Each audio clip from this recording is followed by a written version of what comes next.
तो आज के करंट अफेयर्स के इस अंक पे हम आप सभी के आगामी एग्जाम से जुड़े हुए सबसे बेहतरीन करंट अफेयर्स आप सभी के साथ चर्चा करने जा रहे हैं। आप एक एक करंट अफेयर्स का नोट्स बनाते जाइएगा और अब तक जैसे आपने करंट अफेयर्स के नोट्स बनाए हैं उसी हिसाब से आगे आज आप चीज़ों को लिखिएगा। और मेरा प्रयास रहेगा कि जो भी हाल फिलहाल की सबसे मोस्ट इंपॉर्टेंट घटनाक्रम हुई हैं उन सभी को मैं यहाँ पे लेके चलूंगा। पिछले 1.5 से 2 साल का करंट अफेयर्स लेकर के चल रहा हूँ। एग्जाम हॉल पे आपको मिलेंगे करंट अफेयर्स, ठीक है। तो यहाँ पे चलिए शुरुआत करते हैं। यहाँ पे आप देख रहे हैं पहला करंट अफेयर्स जो है ये एक मैदान है, इसका नाम है चराई देव मैदान। शायद हो सकता है आप लोग इसके बारे में कुछ जानते हो। चराई देव मैदान ये इस समय चर्चा में है।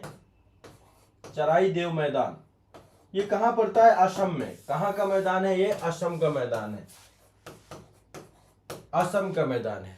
अब इस असम के मैदान को लेकर के ये असम का चराई देव मैदान यूनेस्को के विश्व धरोहर स्थल के लिए अभी इसको लेकर एक प्रपोजल भेजा गया है कि यूनेस्को के विश्व धरोहर स्थल पे ये भी सम्मिलित कर लिया जाए।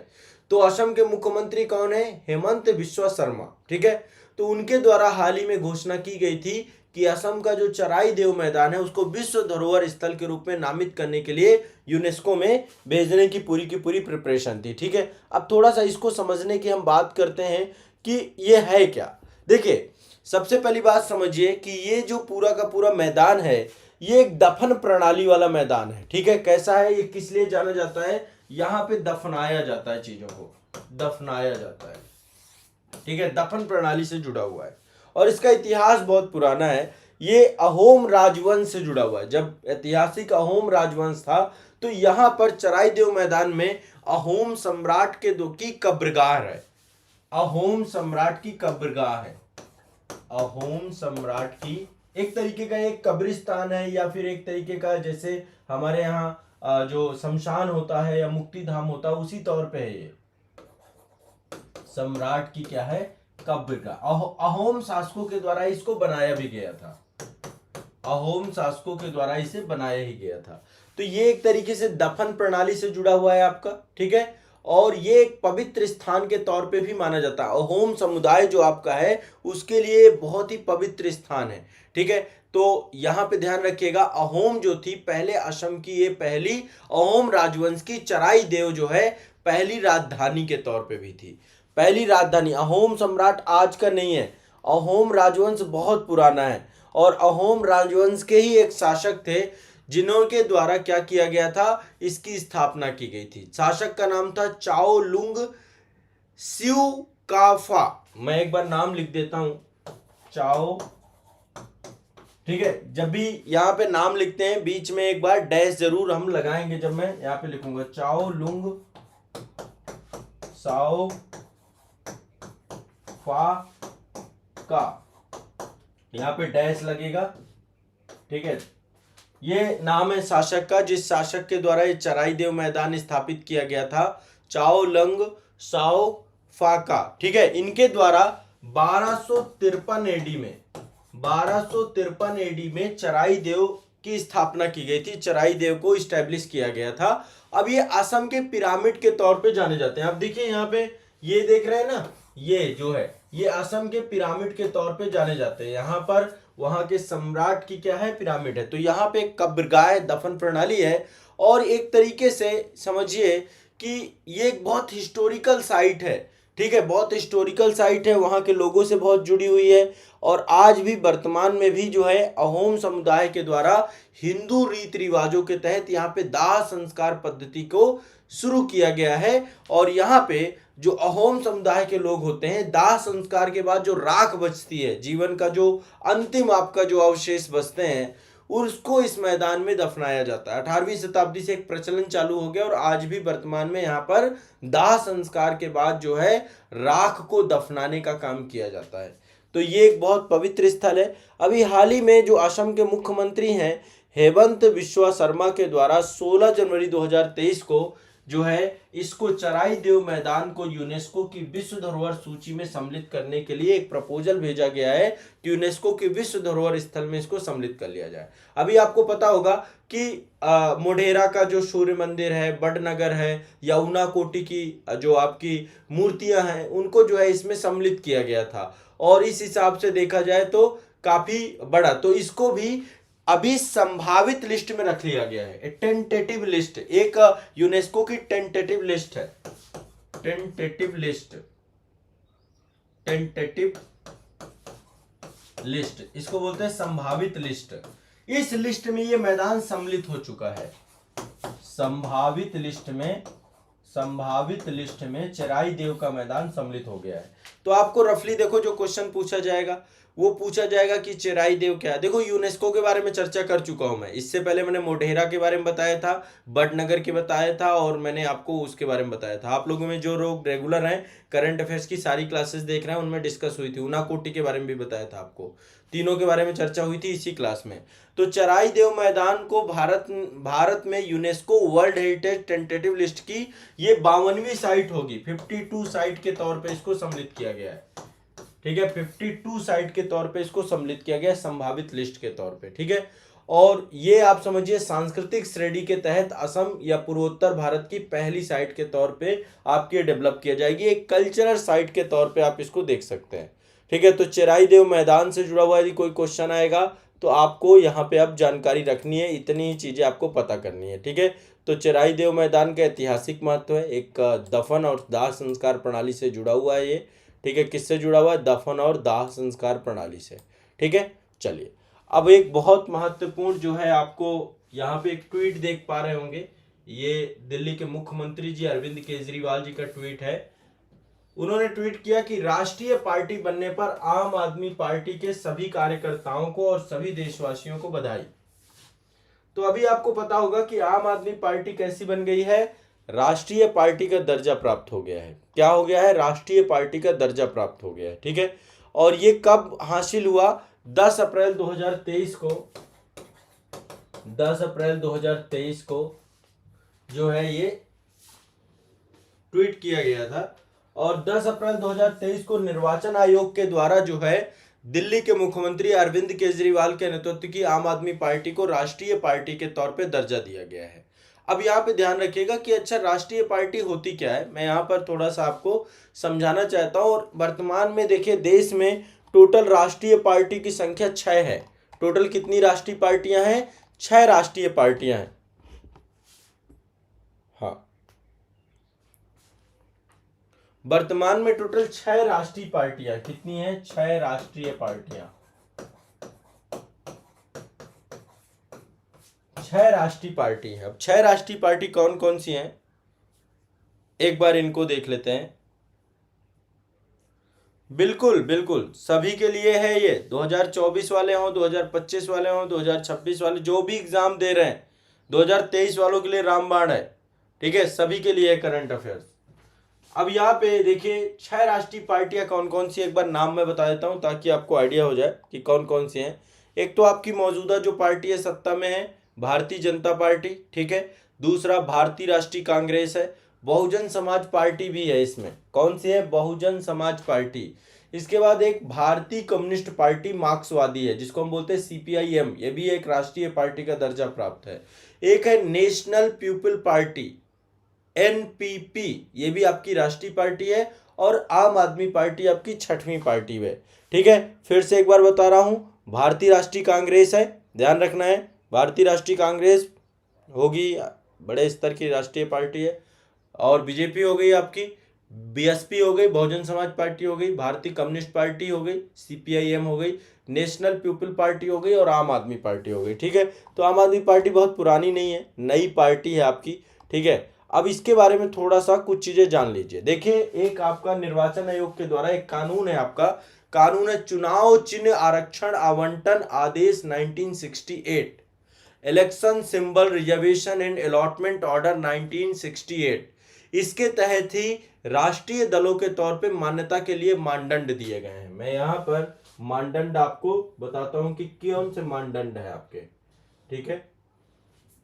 एक एक्ट है आपका चुनाव चिन्ह आरक्षण व आवंटन, चुनाव चिन्ह,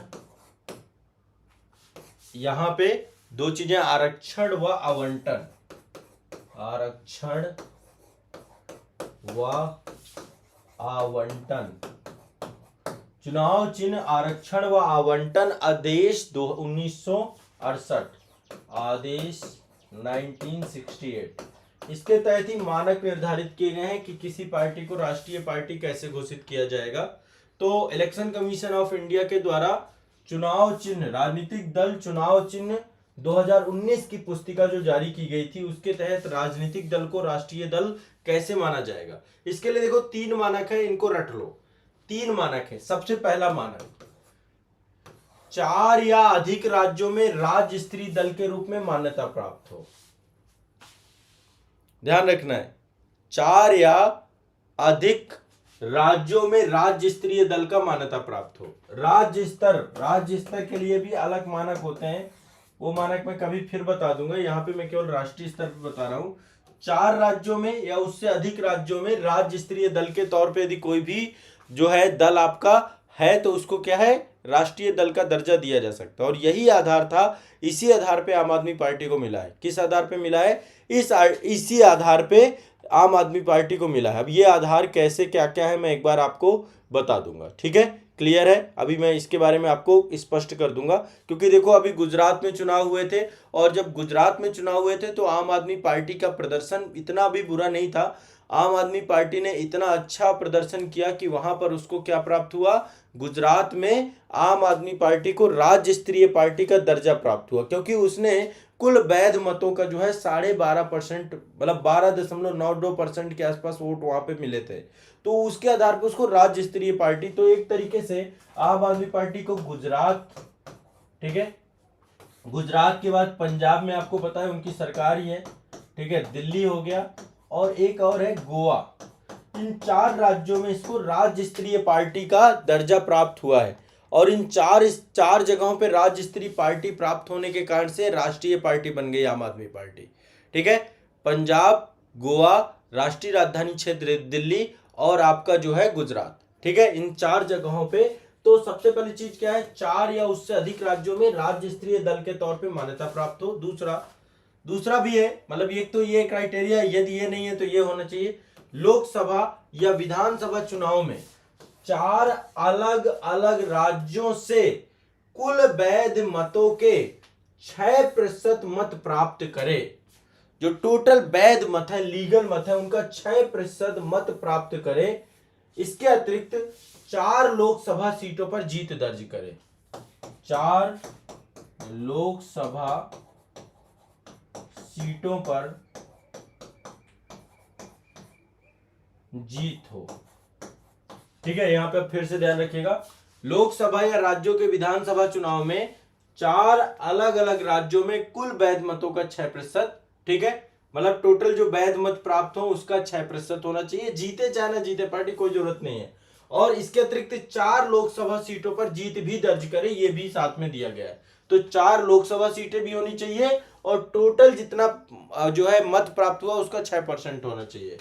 तीसरा है, कम से कम 3 राज्यों में लोकसभा की कुल सीटों का 2% सीटें यदि उसने जीत ली है तो भी उसको राष्ट्रीय पार्टी का, मतलब 3 राज्यों में क्या करे, लोकसभा की टोटल सीटों का 2%, ठीक है, इतना आपका हासिल कर ले तो उसको मिल जाएगा। अब समझ लीजिएगा प्रवीण जी, समझ में आ रहा है कि क्या है राष्ट्रीय पार्टी। 3 मानक है, देखिए आपके तीनों मानक मैंने आपको समझा दिए। पहले 4 या अधिक राज्यों में क्या हो जाए, राज्य स्तरीय पार्टी के तौर पे दर्जा प्राप्त हो जाए। किसमें प्राप्त हो जाए, 4 राज्यों में। ये यूपीएससी वालों के लिए मस्ट है, बहुत इंपॉर्टेंट क्वेश्चन है, यही पूछा जाएगा, यही पॉइंट आपके चारों रखे होंगे। तो 4 या अधिक राज्यों में राज्य स्तरीय दल प्राप्त हो, राज्य स्तर का दल हो, तो आम आदमी पार्टी राज्य स्तर दल, ये इतनी जगहों पे है। फिर लोकसभा और राज्यों के विधानसभा चुनाव में क्या हो, 4 अलग अलग कुल वैध मतों का 6%, ये याद रखना है। और साथ ही 4 लोकसभा सीटें हो उसके पास, 4 लोकसभा सीटें। तो यदि ये हो गया तो ये मिल जाएगा।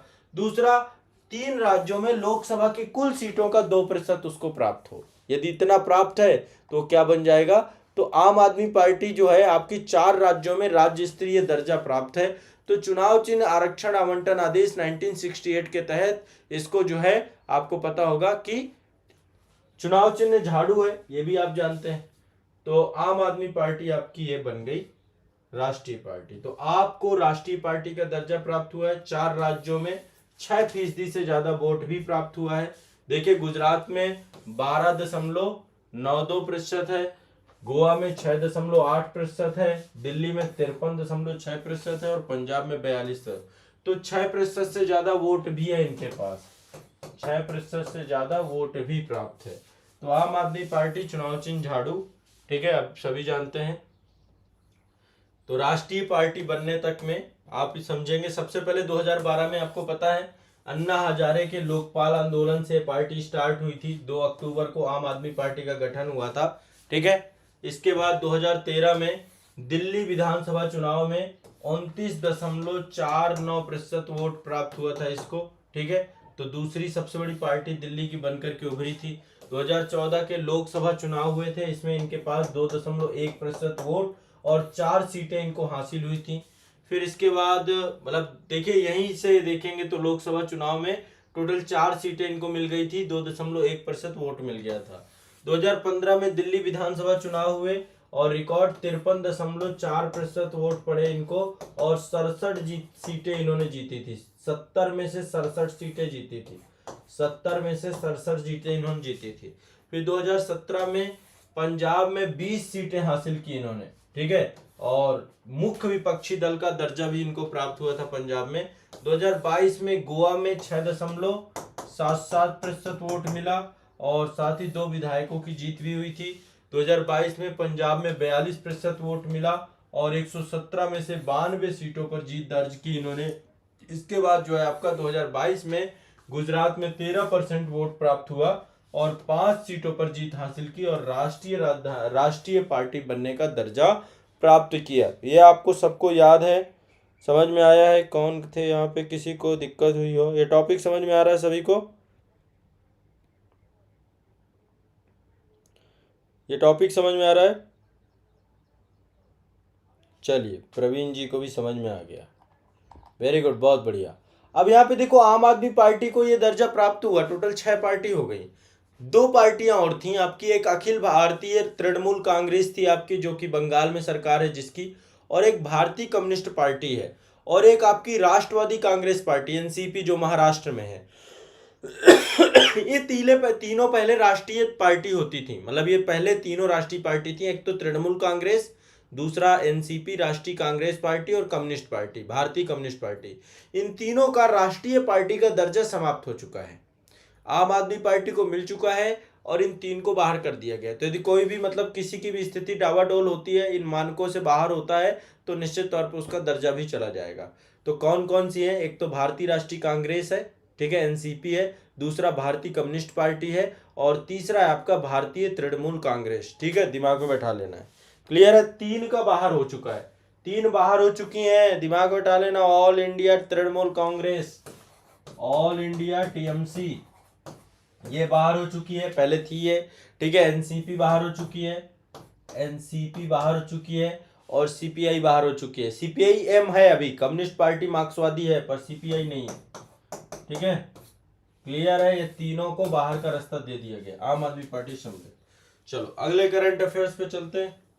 एशिया की सबसे बड़ी टेलीस्कोप के तौर पे अगला जो है करंट अफेयर्स है आपका, तो ये एक टेलीस्कोप है, लार्जेस्ट लिक्विड मिरर टेलीस्कोप इन उत्तराखंड में पूरा का पूरा एस्टेब्लिश किया गया और एशिया का सबसे बड़ा है। तो एशिया में उत्तराखंड में एशिया के सबसे बड़े 4 मीटर टेलीस्कोप, इसका नाम है ILMT, ठीक है। ILMT का फुल फॉर्म क्या है ये भी ध्यान रखिएगा, ठीक है। ILMT का फुल फॉर्म है आपका, ठीक है, वैसे तो ये आपका इंडियन लिक्विड मिरर टेलीस्कोप, ठीक है। ये आपका जो है क्या हुआ, इसका उद्घाटन किया गया। तो केंद्रीय विज्ञान और प्रौद्योगिकी और पृथ्वी विज्ञान मंत्रालय स्वतंत्र प्रभार ये प्राप्त है जितेंद्र सिंह जी को, ठीक है। इन्हीं के पास कार्मिक DOPT भी है, कार्मिक लोक शिकायत पेंशन परमाणु ऊर्जा अंतरिक्ष सारा इन्हीं के पास है। तो 21 मार्च 2023 को इन्होंने उत्तराखंड में देवस्थल में एशिया का सबसे बड़ा 4 मीटर अंतरराष्ट्रीय इंटरनेशनल लिक्विड मिरर टेलीस्कोप, अंतरराष्ट्रीय लिक्विड मिरर टेलीस्कोप, एक टेलीस्कोप का उद्घाटन किया इन्होंने, ठीक है, ये भी ध्यान रखना है। क्लियर है, स्पष्ट है। और साथ ही एक यहाँ पे संस्थान भी बनाया जाएगा, आर्यभट्ट प्रेक्षण विज्ञान संस्थान, Aryabhatta research institute of observation science. ठीक है, तो आर्यभट्ट प्रेक्षण विज्ञान शोध संस्थान भी यहाँ पर बनाया जाएगा। विश्व स्तरीय इंटरनेशनल लिक्विड मिरर टेलीस्कोप कहाँ बनाया गया आपका, यहाँ पे उत्तराखंड में। इससे क्वेश्चन बस इतना ही पूछा जाएगा। ठीक है, अब देखो आपको पता है अंतरिक्ष क्षेत्र पे हम लगातार काम कर रहे हैं, और ऐसे में जो है यहाँ पर ये वेधशाला इस्टेब्लिश करना, वो भी एशिया की सबसे बड़ी इंटरनेशनल लिक्विड मिरर टेलीस्कोप, तो ये अपने आप में बहुत बेहतर है। और यहाँ पे आर्यभट्ट प्रेक्षण विज्ञान शोध संस्थान भी बनाया जाएगा। ठीक है, यहाँ पे कई ईस्ट कंट्रीज के साथ सहयोग लिया गया है। बेल्जियम है आपका, बेल्जियम से है, उज्बेकिस्तान से है, इन सभी कई सारी कंट्रियां विश्वविद्यालय मिल करके ये पूरा का पूरा एक आपका बनाएंगे। ठीक है, अब इससे होगा क्या, इस टेलीस्कोप के माध्यम से जो आपके क्षुद्र ग्रह हैं, जो आपके आकाशीय पिंड हैं, जो अंतरिक्ष में बड़े स्तर पे अंतरिक्ष मलबा है या अंतरिक्ष से जुड़ी हुई जो परिघटनाएं हो रही हैं, उनके बारे में हम जानकारी प्राप्त कर पाएंगे।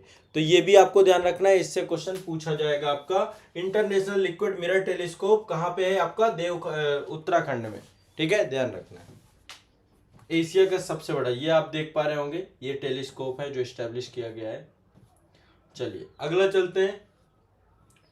ये आप इनको शायद जानते हो या नहीं जानते हो, ये है एंथनी अल्बनीज। कौन है, एंथनी अल्बनीज। अल्बनीज अभी ये भारत आए थे, ऑस्ट्रेलिया के प्रधानमंत्री हैं ये, ऑस्ट्रेलिया पीएम है। ठीक है, ऑस्ट्रेलिया के साथ आपको पता है हमारे संबंध अच्छे हैं। तो ऑस्ट्रेलिया के प्रधानमंत्री एंथनी अल्बनीज जो है 8 से 11 मार्च भारत आ गए। तो बस फिर भारत आए तो फिर बहुत सारे मुद्दों पर चर्चा हुई होगी, है ना। तो ये आपको रफली याद रखना है। भारत ऑस्ट्रेलिया वार्षिक शिखर सम्मेलन होता है, उसमें भाग लेने के लिए आए थे। और ये ध्यान रखिएगा, ये पहला शिखर सम्मेलन है, पहली बार ये भारत ऑस्ट्रेलिया वार्षिक शिखर सम्मेलन आपका 10 मार्च को था। आपका क्या था, 10 मार्च को। ठीक है, तो ये शिखर सम्मेलन है आपका, जो ये शिखर सम्मेलन का आयोजन ऐसे पहली बार मिले हैं, नहीं इससे पहले वर्चुअल हो रहा था, इससे पहले वर्चुअली हुआ था, मतलब 2022 में हुआ था वर्चुअल, इस बार मुलाकात किया। तो बस फिर सहयोग के लिए बहुत सारे समझौते पारित किए गए होंगे। समझौते कैसे कैसे हो सकते हैं, एक तो खेलों पे समझौता हुआ है। ठीक है, फिल्मों के निर्माण को लेकर के समझौता हुआ है, फिल्म निर्माण, खेलों के निर्माण पर, और नवाचार पे सहयोग पर, विज्ञान एवं प्रौद्योगिकी से जुड़ा हुआ, राष्ट्रमंडल वैज्ञानिक और औद्योगिक संगठन के बारे में, ऐसे करके बहुत सारी चीजों को लेकर के डिस्कस होगा। ठीक है, तो ये आपको ध्यान में रखना है। क्लियर है, तो बहुत सारे समझौते हुए हैं, खेल से जुड़ा हुआ, फिल्म से जुड़ा हुआ, कई सारे समझौते यहाँ पर किए गए हैं।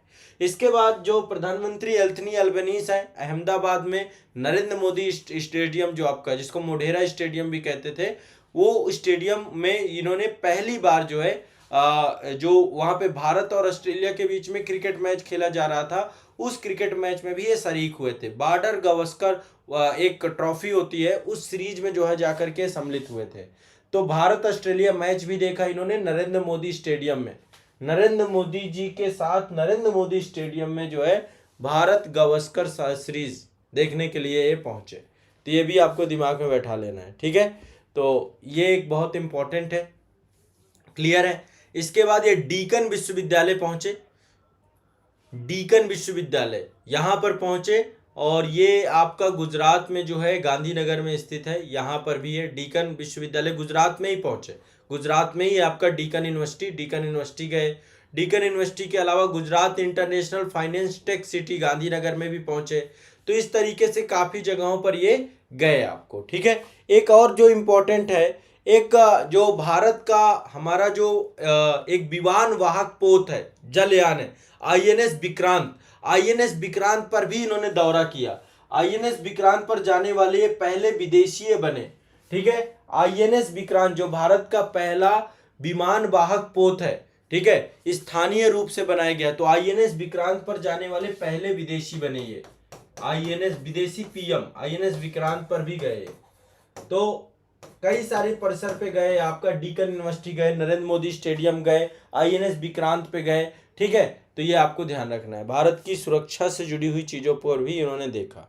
और बहुत सारे व्यापार समझौते किए गए, बहुत सारी चीज़ें, ठीक है, वो सब आप सभी जानते हैं, वो बार बार मैं तो रफली आपको पता रहना चाहिए, ठीक है। तो पीएम आए थे 10 मार्च को, ऑस्ट्रेलिया भारत के शिखर सम्मेलन में रहे ये।